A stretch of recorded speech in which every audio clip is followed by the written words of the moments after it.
I pledge allegiance to the flag of the United States of America and to the republic for which it stands, one nation, under God, indivisible, with liberty and justice for all.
We're going to wait for just a second because our student representative is also a member of the Color Guard. And here she is now. And our student representative today is Thana Soren. I'm going to let you introduce you and give us your last name and tell us a little bit about yourself. Good evening, everybody. My name is Thana Soren Samacheap. I attend the Venice Middle School, and I am part of the Young Marines program. I'm currently in the 8th grade, and I live with my mom, my dad, my grandmother, and my little brother, who now attends Venice Middle School. We recently got a new puppy, and that's what my time has been taken up by. Well, thank you. I appreciate your coming this evening. We'll move on to the superintendent's report. Yes, I have Miss Susan Scott here today, who's going to give us an update about our Education Foundation, which has had an exciting day today.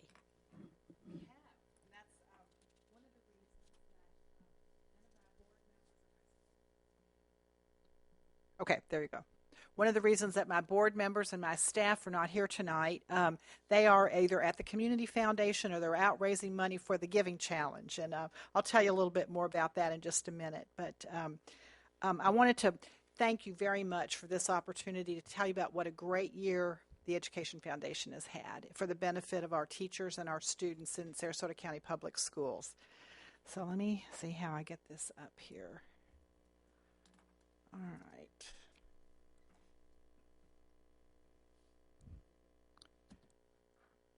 Okay, there we go. So I'm going to try to be as brief as possible because I know you have an agenda tonight, a long agenda tonight. But first of all, just so you know what we do, we're the leading advocate for Sarasota County Public Schools. We have been for the past 26 years now, and we're committed to the success of every student in Sarasota County Schools and our teachers. We're responsive to your most pressing needs, and we talk to the principals and the teachers and the parents and the administrators to really find out what you need that tax dollars can't provide and fill that gap for our students and our teachers. And I think we've done a really good job of that over these past few years, where we have great relationships with our schools and our administrators, and feel like when I show you some of the results that we really are having an impact with our programs now. And the other thing that is very important is our donors and our volunteers. So you'll see that an invested and involved community is really important to what we do. Okay, so this is some of our board members. You'll see this is our executive committee for this particular year. We have 20 board members. We're a 501c3, not-for-profit, independent of the schools, receive no tax dollars to support our efforts. We have like I said, founded in 1988, and many of those original board members are still very involved with us today, and we're really proud of that. Our vision is that every student will be prepared for tomorrow's world. It's, I think, all of our visions who are interested in education. And we invest in the success of every student, especially those students that don't have the resources that they need to succeed. And our teachers. One of our focuses has turned to professional development for teachers, and we know that's very important. Great teachers make all the difference in the world, and we do have some wonderful teachers in this district, I will have to say. So our goals are an invested and involved community. That's number one for us. And that our students are inspired to reach their potential. And when I show you some pictures, because I'm going to kind of do all this in pictures, you'll see smiles on their faces, and you'll see how excited these students are to be learning out of school, after school in situations, and also in the classroom. And that they have the skills to be successful in the world of careers and college. And that's sometimes it's not just the academics, it's the skills like the 21st century skills that you all are very familiar with. So Classroom Grants, that's our signature program. We've been doing that for 26 years. It's about getting the kids involved and invested. I just love some of these pictures when you can see how much fun the kids are having. This is a donor, Lisa Cates right here. So our donors get very involved in the classroom because they love to see the results of their efforts. This was a trip to Mote Marine. So we have many community partners that through explorations and other types of classroom grants that support our kids. Look, this is hands-on learning, and I've always heard Superintendent White talk about how important hands-on learning is to our kids, and that's one of the things that our classrooms provide. Look at them working together. This is another donor working with a young man there with one of our classroom grants. You'll see in this picture 2 donors and a teacher for our classroom grants. Another donor here that you may recognize and a teacher. I just saw Jim Shirley today over at the Community Foundation. I told him he was going to be on our PowerPoint presentation today. So, and our donor Bev Koski. This is 4 of our donors in this situation. You may recognize a few of them. And retired educators are also donors and very involved with us, and that's important to what we do. I think that's Dr. Buchanan, and then, and of course, Constance White Davis there. So they're always coming with their checks, ready to support classroom grants every year. And of course, Teacher of the Year, one of a memorable experience. This was Katrin from last year, or maybe even the year before, and then Ed Hashey from this year. This is really powerful. When we bring donors to Teacher of the Year, they are so inspired because they see the great teachers that we have and the enthusiasm that they have and their love of teaching.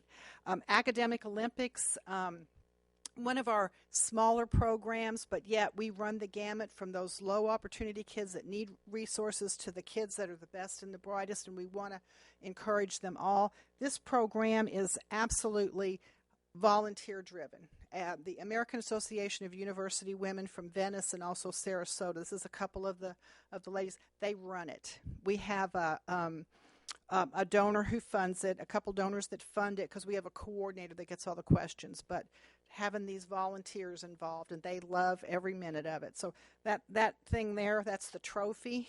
It's called the Culture Vulture, and it's kind of the nickname for it. You will see Pineview all over it, but our other schools sure give them a run for their money. Evening of Excellence, which many of you all have been a part of. We have 350 kids that participate in Evening of Excellence every year, and then the top 25 end up like Alina Timshina. These are 2 of her paintings from the year before. Teacher Jan Davis, she's been with Evening of Excellence. She's retired now, but for 20 years, she's been at every Evening of Excellence for 20 years. So it's all about the students and the teachers. And our donors. This was, I think, 2 years ago, and it was a wild ride, that last one. There were people going crazy over that one, but that's Judy Keeler. And then we have a middle school excellence initiative, which we've talked to you about before. we're raising about $1 million for that effort. The Education Foundation brought a grant from the Helios Education Foundation to fund the first $500,000 of it. Now we're working to develop the second half. Science Fair, awesome program. This is a judge here, Fritz Valhaber. We had 800 students that participated in Science Fair last year and about 175 judges. Another where the community comes together. And Fritz is a scientist, and he knows what he's doing. I was also a judge, so I just kind of stay with the elementary school kids. But we'd love to have people come out because the kids love to tell you about their projects. And that's what's so powerful about Science Fair, is really engaging the community in that. That picture just gives me chills watching that young lady get her blue ribbon. And this is what it's all about, the pride that the kids take in what they've accomplished, helping them reach their potential, no matter what their potential is. This is a donor, and you can see how serious our donors, when they are really listening to the kids and want, they believe in this program.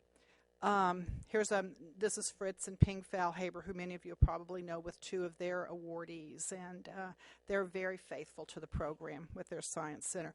Texcellence, I'm going to talk a little bit more about Texcellence, but this is the cutest picture. So see the little boy, he's holding that cord up like that. He's so excited. Texcellence gives computers to kids, to families who can't afford them. We've given out 7,500 computers in the program.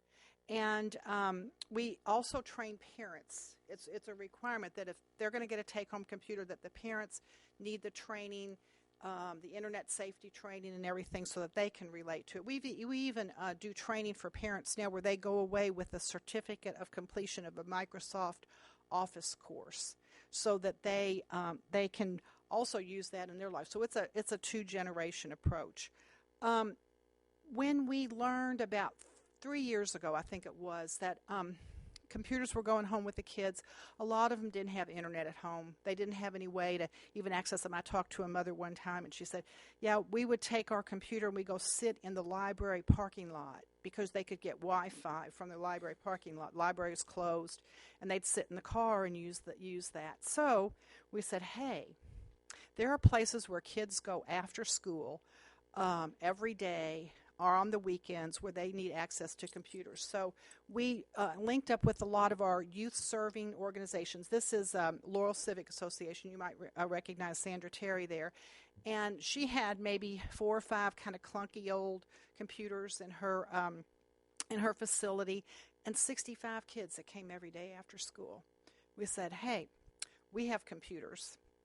We'll give you computers. So we had a grant from the Selby Foundation that helped us refurbish the computers and some stations. And now they have 30 computers that their kids are on every day after school. And what they're doing is they're doing their homework, because so much of it's computerized. They're all ready to go on iReady when iReady comes down the pike. And then they do learning games that have been connected to the Common Core standards. So I'll show you some results of our digital learning labs. But this was the first one that we opened. And then you just got to look at the kids' faces. And it's fun. They love it. This is Carolyn Johnson from the Selby Foundation. You'll see donors love it. These kids are having a ball. Look at her. And this is Tyler. He's one of our interns. We have an internship program for high school kids who usually they're referred to us by Take Stock in Children or College for Every Student, and we pay them, and then they work in our labs. And we've had about 20 internships so far. And these kids, they're coming out of these internships with this on their resume. They tell us, their parents tell us it's made all the difference in their ability to get into the college, get scholarships, as well as to get a job. We had a couple kids that actually got hired. Boys and Girls Club hired them right out from under our nose to work in a full-time summer program. So we've kind of taken the home computer program, digital learning labs, and now we have these internships. Here's some more of our interns. They're so cute. Volunteers. This summer we did a coding class for middle school students at the North County Library. And the reason that we got into that was the librarians at the North County Library were telling us, the little kids come in and they have things to do, but the middle kids are kind of wandering around without any kind of guidance. So we said, okay, we're going to start a program. We'll do a coding class. And we had 17 kids, middle school kids, that came this summer for 10 weeks, and 17 of them graduated from the coding class. And their projects are amazing. We're going to have to get you to see some of their projects. They were really amazing. Here's the 17 kids. There's our intern over there, and then the lady on the far right, she's a volunteer. She is retired from IBM, and she just said, I want to do this, and she's ready to do more. And we have more volunteers than we know what to do with people that really want to make a difference. And so Paulette was awesome. So we make this all possible through our donors. This is just a few of our donors that you might recognize: Al Weiss and Bob Harris. Al was actually an IBM, I don't want to say retiree. He worked for IBM and then started a company that actually built out the internet highway for you and I to be able to have access to it. And he's the one that seeded our Techcellence program. And he's been a $500,000 donor to us over the years. And then just a few of our other donors there, because we do have thousands of donors. Just like tonight, there's hundreds of people donating to the Giving Challenge tonight. But I did want to just kind of give you a few little facts and figures on the impacts of, so for example, classroom grants. Last year we did 234 grants, $214,000, but it touched 28,000 students. 28,000 students had the benefit of a classroom grant, with 200 volunteers who actually read classroom grants. Our goal this year is 300,000 because we were only able to fund about 50% of the grant applications last year, and we want to be able to fund at least 60 to 65%. So we're on track to raise about $300,000 for classroom grants, which includes explorations as well as the other classroom grants. When our teachers tell you, this is the thing that's so heartening, when they tell you what the impact of classroom grants are, not only on the kids and their everything from behavior to achievement. I have a whole page of statistics. But one of the other things is what teachers say is it's inspired my love of learning. These classroom grants have allowed me to be creative in how I teach my kids and get the resources that I can do it. And to me, that's one of the most powerful things, because they're better teachers as a result of it. They feel like they're more effective and they're inspired. So that makes me feel wonderful about the work that we do to make that happen. Some of the other impacts that I wanted to tell you about, and this is about our digital learning labs. And what we've done is, in our digital learning labs, all the kids, we sign them up, we get their names, we have their N number, and the district will give us their grades. So what we do, we have a dashboard, and it's everything from how much time they spend doing learning with digital, rather than just playing games, but time spent doing learning. But it's also about their grades. And so the facts are that 58% of the students that are in digital learning labs increased their math scores. And 56% of kids that are in our digital learning labs increased their reading scores by 8 grade points. So we feel really good about that. And I'm going to show you a little video in a minute, because if you'll just give me a minute. To just show the little video, but the teachers and the principals and so forth are really thrilled about what's going on there, and we feel good about it. 4,500 kids and their families last year took advantage of our digital learning labs. And so besides the computers that we give away, now we're really touching a big, broad spectrum of kids. But there's still, over 20,000 kids in the school district who are in free and reduced lunch. So we're looking to expand the program even more. So with that, the Giving Challenge is going on, and I will leave flyers behind for all of you if you are so inclined. But we want to raise $100,000 for our Techcellence program, because we know we have 23 labs open. We're going to be opening up 30 in the next in the next year, by the end of the year. So we've raised $18 million so far, $1.5 million just last year alone to reinvest back into the schools. So this is the Giving Challenge, and I want to, let me do this real quick, and if you can bear with me, I'll leave you with some people that you will recognize. Hi, my name is Ron Zimmerman. I am the tech support person at Emma Booker Elementary School, and I started Techcellence through the Education Foundation and their Edge of Excellence grants almost 20 years ago. There was a real need for students to extend the day, doing the same things they did in school at home. Every student in Sarasota County needs access to technology, whether it's with the digital learning labs or having their own computer. Technology has evolved over time, where it used to be a nice to have to now it's a must have. And Techcellence is a wonderful opportunity to help fill that divide from where students don't necessarily have the opportunity to have access at home to the technology to now having access at home. We have a gap. We have an academic achievement gap and we have a technology gap. We have two of those going on. If we're going to close that digital divide, and if we're going to close the achievement gap, then we have to make learning and access equitable across the board. Many of our families are struggling families, and through the services provided through Techcellence, not only our ESOL families, but all struggling, the families that are struggling financially, have the opportunity to have access to computer, access to the internet. The parent involvement associated with the program has been phenomenal because it gives them another outlet to work with their students. With that digital learning lab, I've watched parents come to me and tell me, Mr. Johnson, I already know about this. I can get on the parent portal now, check my students' grades, even when school is not in session, because they have it at the Northport Library, because I don't have access to internet or a computer. So they're able to go to somewhere, not only to the Northport Library, but hopefully here at Lamarck now, and work with those same programs. And what it does, it opens up the access to our school.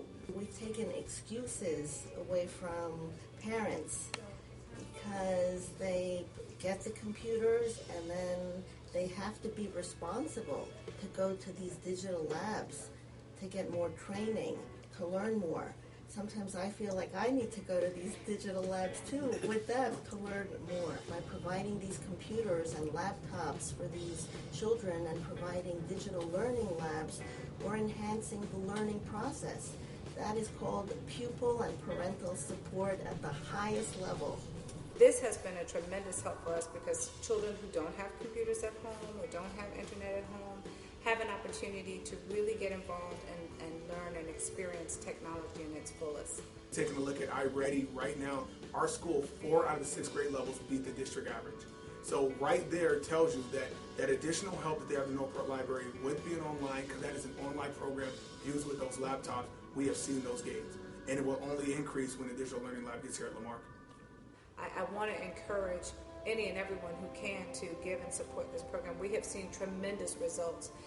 And if I can say again as a principal, those students who are involved in our programs and come back into the school in the beginning of the year, they're already ahead of the kids who did nothing all summer. That combination of technology and personal care is a win-win situation, and we are so fortunate in our county, in Sarasota County Schools, to have a Techcellence program.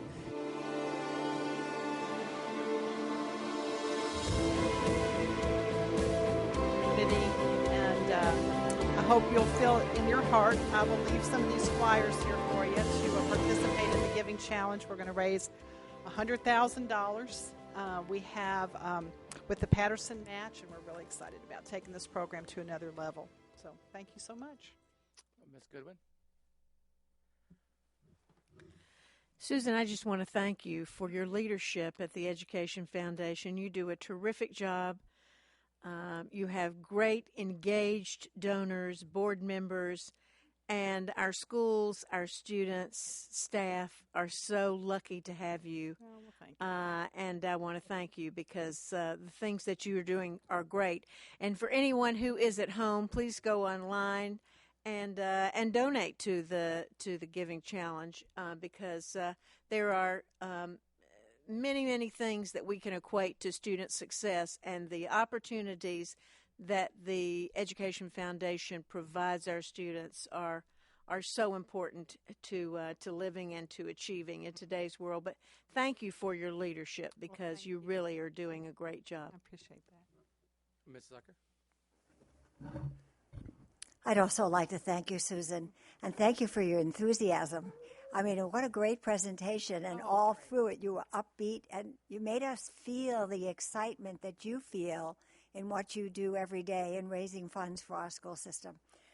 The classroom grants, I remember being involved in that, and it's a phenomenal, rewarding experience, especially when you spend time with the teachers. You go to the sites afterwards of the teachers that have received the funds, and you get such a thrill from them, because it's a tiny little thing for them, but it means so much. I mean, it's just been amazing. And the science fair, I enjoy doing the science fair, and I've also enjoyed watching my grandson as he went through 7th, 8th, and 9th grade in the science fair. So all of this touches the lives of the families as well. So what you're doing with the grants and with the fundraising is not only for the students, but it's for their parents as well. And then the community, it translates into the community. Because you have the volunteers that are also reading grants and judging the science fair. So you're bringing the whole community together to support our children. So thank you very much, Susan. It's been wonderful. Thank you, Susan. All right. Thank you very much. And that concludes the superintendent's report. Thank you. I have no cards for hearing of citizens. We'll move on to the consent agenda. If I could have a motion, please. Move the approval of the consent agenda. Second. I have a motion and a second. Any discussion? You would vote, please.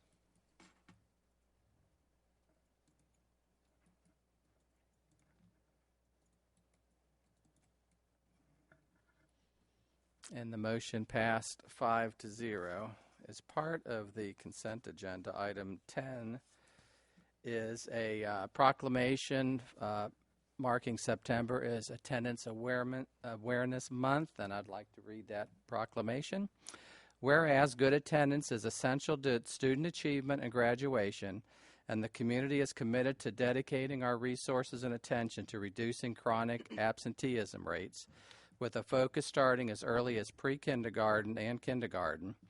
And whereas chronic absence, missing 10% or more of school for any reason, including excused and unexcused absences, or just 2 or 3 days a month, is a proven predictor of academic trouble and dropout rates. And whereas improving attendance and reducing chronic absence takes commitment, collaboration, and tailored approaches to particular challenges and strengths in each community. And whereas attendance gaps among groups of students often turn into achievement gaps that undermine student success. Chronic absence particularly exacerbates the achievement gap that separates low-income students from their peers, since students from low-income families are both more likely to be chronically absent and more likely to be affected academically by missing school. Whereas schools and districts must do more to track, calculate, and share the data on how many students are chronically absent so that we can see the attendance gaps and can deliver the right interventions to the right students. And whereas chronic absence can be significantly reduced when families, schools, and communities work together to monitor and promote good attendance and address hurdles that keep children from getting to school.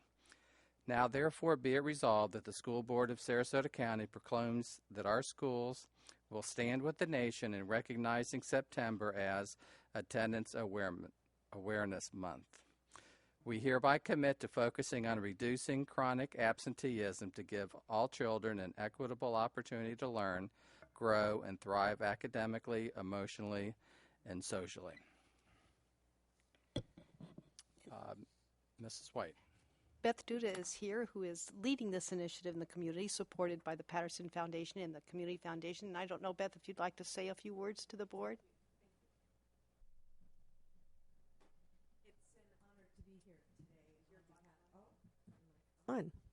Better. It's an honor to be here on behalf of the Suncoast Campaign for Grade Level Reading. We are two-county initiative focused on improving reading proficiency by the end of third grade. We are working closely with the Community Foundation of Sarasota County, the Manatee Community Foundation, USF Sarasota Manatee, United Way of Manatee County, and the Manatee County School District, as well as Sarasota County Schools, and have many exciting things in the works to make a real difference in not only school attendance, but in school readiness and summer learning. And we have kicked off a poster contest today for every school-aged child in Sarasota and Manatee County with the theme Every Day Counts. And I have an email box full of emails from teachers and principals from both districts looking forward to big things. We have iPads that will be given to the winning student in every grade level in both counties, and are looking at partnering with Circus Sarasota so that the winner of every grade level in every school will have the opportunity to go to the circus with their family and celebrate the message that every day of school counts. So I would like to thank Lori White and also the school board for the support, and look forward to making a difference for the lives of the children in Sarasota County schools. Thank you very much.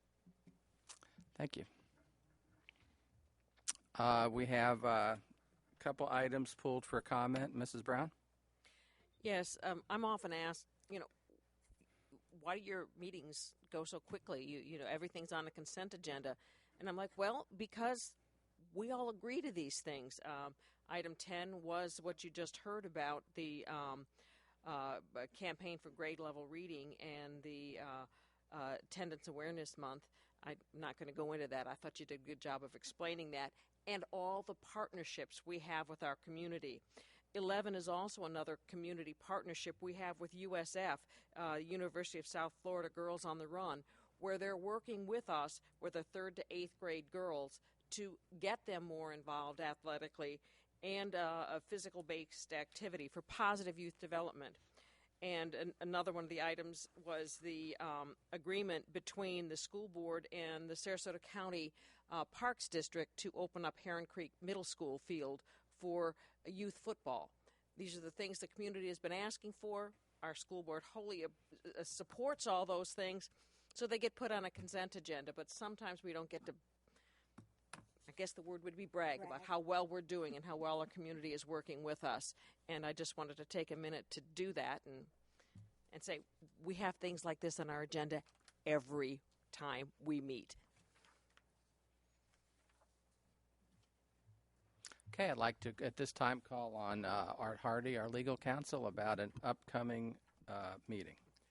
I'd like to thank you, Mr. Chairman. I want to talk with the board for a minute about scheduling. As you all are aware, we are waiting on a recommended order from the administrative law judge in the A.D. Morgan bid protest matter. It was my understanding that we were going to have such an order by August 27th. That has not yet come. So the board's obligation is to enter a final order within 30 days after getting the recommended order. When the recommended order comes in, the parties also have 10 days to file exceptions to it. So we had scheduled a meeting for the board on September 15th to consider the recommended order. The fact is that we don't have one yet. We have to give the parties 10 days after the recommended order comes out to file exceptions, and then the board has to have some time to be able to review all those things. So the September 15th meeting simply isn't going to work time-wise. We just don't. We've run out of time. So we need to come up with another date. I don't know exactly when the recommended order is going to be here, but I would I frankly expect it any day. I think we need to schedule another meeting because I want to let the parties know so that they can get it on their calendars because they will need to be here. Unfortunately, the September 15th meeting is your last regularly scheduled meeting in September. You don't have another meeting until October 6th on the calendar, and that's down in Venice, so that is somewhat problematic to try to schedule in. So my suggestion to you is, if we can do it, to schedule a meeting perhaps Tuesday, September 29th. Obviously, if we don't get a recommended order for several more days or weeks, then we may need to reschedule. And if September 29th isn't the right day, then perhaps we need to look for another day. I think that may be a good week, though. I know that the chairman's going to be gone. He and I have had this discussion. And Mrs. Zucker, are you also gone that week? I'm gone. All right. Day. That day, okay. I'm not in the country, so I can't call in either. Perhaps at this point, maybe we could have Zoe. Well, maybe we Pull need the to have board her and come work up with on it then. Come up with a date. Have to come up with a date, but we're probably looking now later in the month of September than the 15th.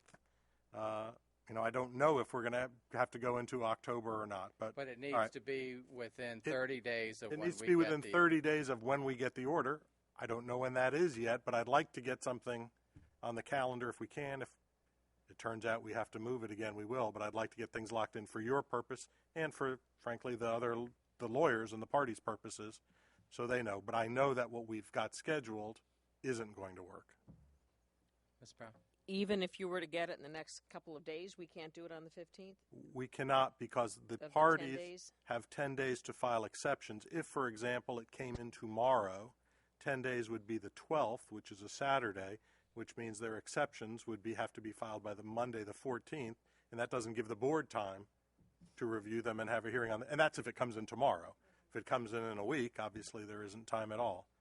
So rather than, I think we've pushed it as far as we can push it by waiting to the end of business today. If it had come in today, then I would have said keep the 15th. But I think now we're in a situation where we have to look for another day. But the reality is until the recommended order comes in, the 30-day clock doesn't Right, it doesn't start ticking.